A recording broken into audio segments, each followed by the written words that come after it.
People have come to believe that some animals are in fact able to learn human language. This idea is commonly illustrated through people speaking with their dogs. Trained dogs, for example, will respond to the sound of the command, but this does not mean that they actually understand the semantics of the command. In fact, saying walk and spelling walk to your dog will produce two different reactions. This is because the dog has been conditioned to connect the sound of walk to the act of going outside.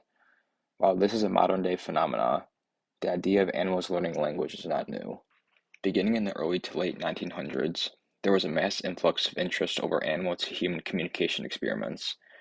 Often credited with this overwhelming interest is that of Charles Darwin and his theory of evolution. Although this theory did not become widely accepted until the 1900s, the proposal still intrigued many people. As a catalyst, people wasted no time in trying to learn more about the proposed unique animal-to-human connection. With this, a multitude of experiments started to begin. Among the multitude of experiments happening during this period, many included primates, birds, dolphins, and other animals such as bees. But there were two experiments in particular that elevated interest in this space, and they came through the experiments of Washoe the chimp, and arguably the most famous experiment of them all, Koko the gorilla. In 1969, Allen and Beatrice Gardner outlined how they attempted to teach a chimp named Washoe American Sign Language. In their experiment, they took an infant Washoe out of the wild and put him into a human-controlled environment filled with ASL trainers. These ASL trainers would commonly use ASL signs to refer to Washoe's routine activities such as eating and going to bed. Because of this repetition of ASL signs in Washoe's vicinity, the Beatrices found that at the end of the experiment, Washoe was able to learn and produce around 30 ASL signs.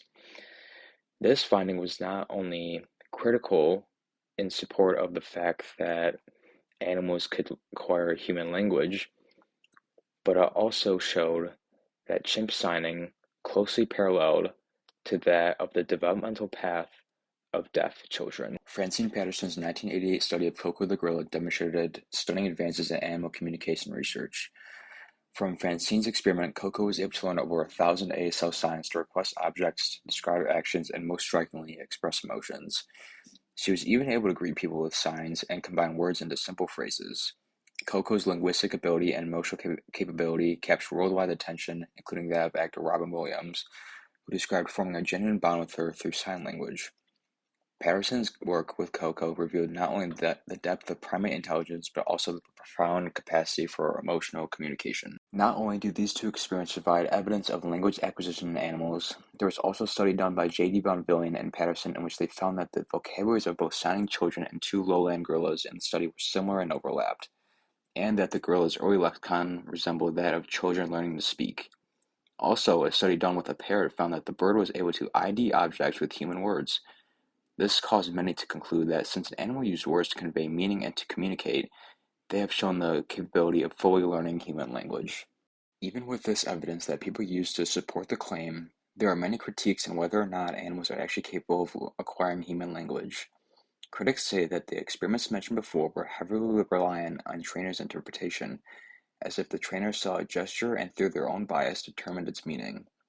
Another important criticism coming from the APA says that the gorilla utterances lacked the semantic and syntactic organization found in the utterances of most children, since they relied on cues from their trainers. Because of this, the critics say that we cannot conclude that animals such as primates can indeed acquire human language. Beyond the debate over whether animals can learn human language lies a deeper issue: their mistreatment in science and entertainment. Experiments like Margaret Lovett's, in which a dolphin named Peter committed suicide because of his harsh, secluded environment, highlight how animal welfare is often ignored. Likewise, the entertainment industry has long exploited animals, forcing them into unnatural performances and damaging living environments. To end such abuse, researchers must uphold ethical standards set out by organizations, justifying studies, ensuring humane care, and maintaining oversight through animal care committees are recommendations made by an article published by the Journal of Medicine that will keep animals safe from harm.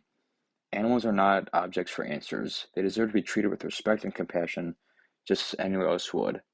So as we continue to live our lives, keep in mind that animals have feelings too, and we cannot allow them to be abused for some ridiculous research question. Thanks for watching, and make sure to like and subscribe.